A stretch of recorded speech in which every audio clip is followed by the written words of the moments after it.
Hyroids in Yorkshire was typical of the great asylums.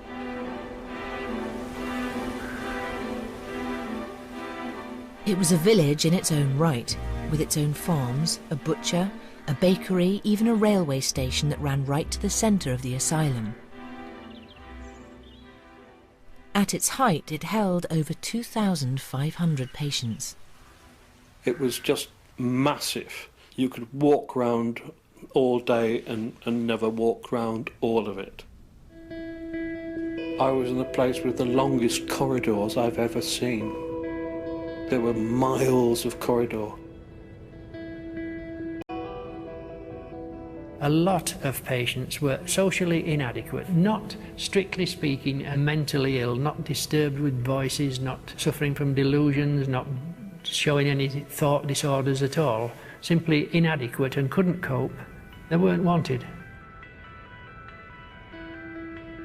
Those good burghers of Leeds and Bradford who'd sent the patients in here would certainly have thought that they were doing the right thing by the patients, although really they were doing the right thing by their towns.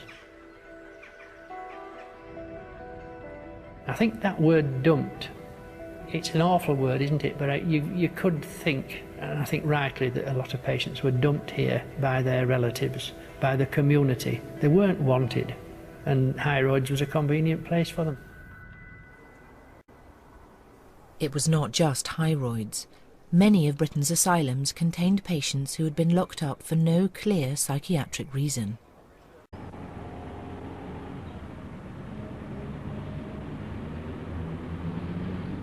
You get visitors drive up to the front of the hospital and take one look and drive back out again.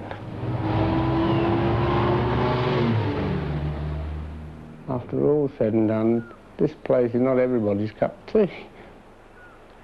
St Lawrence's Hospital, Surrey. The Victorians called this place the South London Asylum, and here, in 1871, they sent their inadequates, the idiots, the imbeciles, the feeble-minded, and the mental and moral defectives, all the human wreckage of a newly industrialised society. I suppose there's one thing that makes us different, and it's not just that some of us have ended up here by mistake. But most people here are really mentally handicapped. Not mentally ill, but mentally handicapped.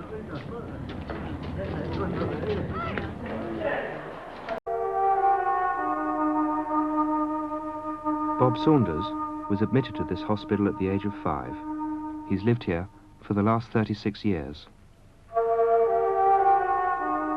Each day is the same as another day, nothing really changes. Your life just drifts by.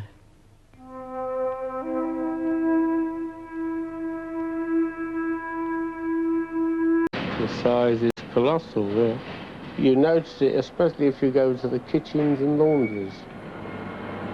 It's colossal. You've got to have a routine because of the size of the place. It's too big to run any other way. How would we do? Just put his vest on there and then we'll put the other things on. We're getting Bill down, the old boy, he'd put his boots on. Initially, this all started because they were pairs of hands. You just had so many patients to world, it must seem very strange to see patient looking after patient and helping each other. Have you given him a kiss today? Anywhere? And it's very strange to see. It's probably like two brothers at home, if you like.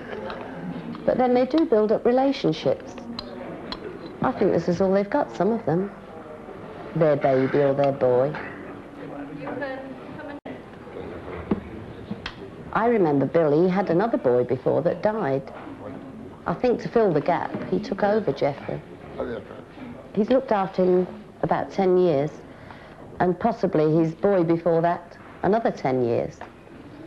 He's always had someone to look after. I don't know what you'd do with Bill if you took his babies away from him, because that's all he's got. It's very sad, but it's a reality.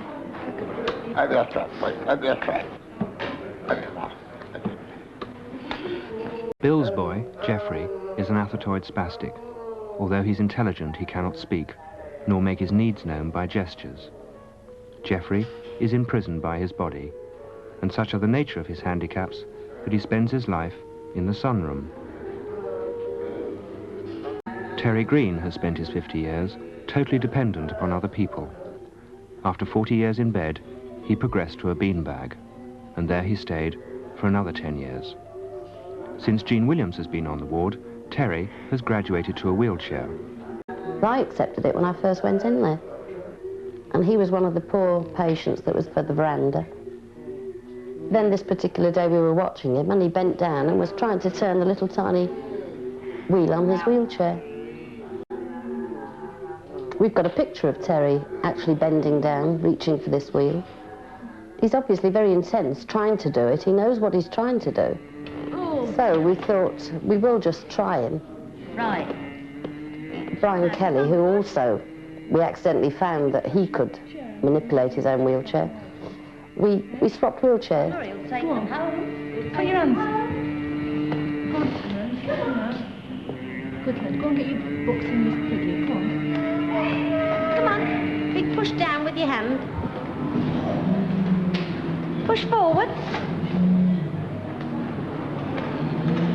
Terry. What, you Miss Piggy? You clever boy. He's trying to manoeuvre it round. He's trying to... Come on. Push down. Push forward. You clever. You didn't know you could do that. Did you? Oh, look.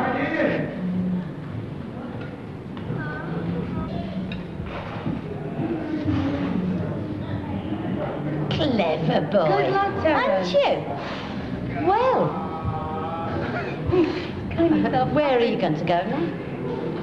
Come on, a bit further. After 40 years in bed and 10 years on a beanbag, Terry Green takes his first inching steps towards a degree of independence. For decades, the full panoply of the medical profession, doctors, nurses, physiotherapists, have trooped through this ward, and nobody's had the wit, the initiative, or the imagination to give Terry Green this opportunity. This kind of neglect invites a whole new definition of the phrase, mental handicap.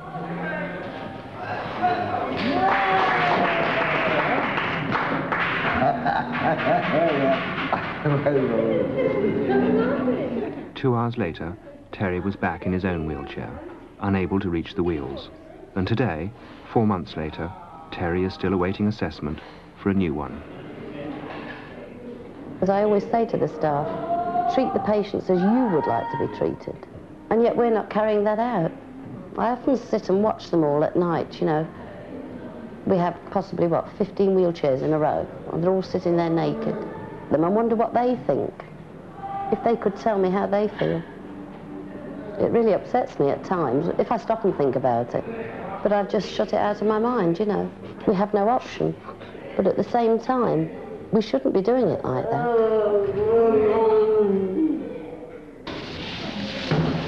Listen to me.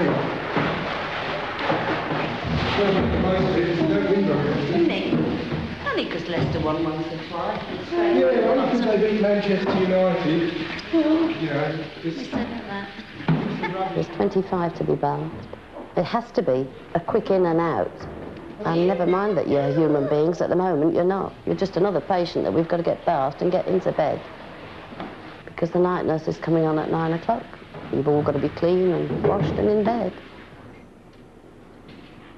You see, the hospital has always sort of been run for the nurse's convenience, not for the patients.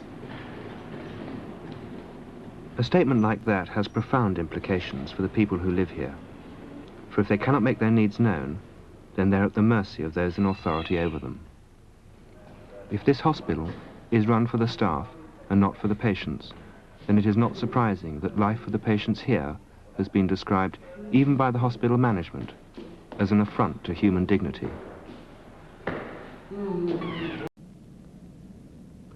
A circular issued in June 1980 from the Oxfordshire Area Health Authority stated that the use of seclusion is at the discretion of the charge nurse or ward sister, and that the length of time that a patient should be put in seclusion should not exceed 30 minutes. We were told by a number of staff that in their experience, this directive often bore little relation to current practice. Recently, the doctor in charge of Grantley said to our informant, "Look, I think I've made a terrible mistake. Could you go and see Grantley?" The member of staff was horrified by his condition. In her words, he seemed to be on the edge of almost total madness, having spent 6 months in almost continuous solitary confinement.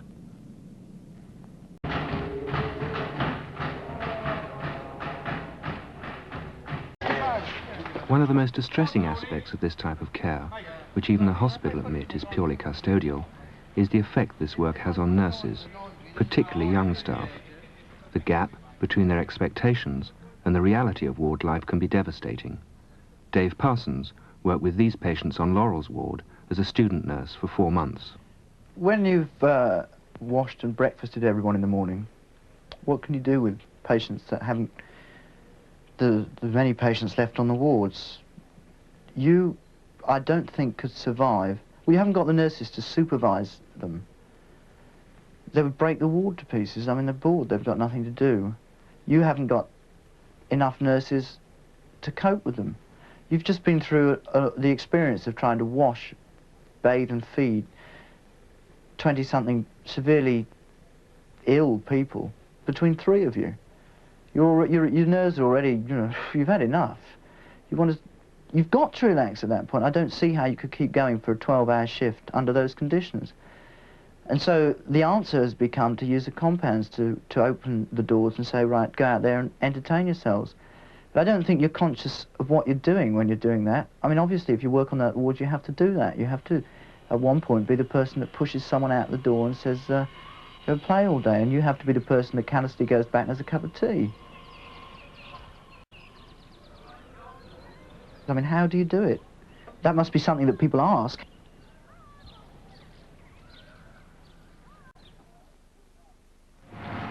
Right, boys, sit down.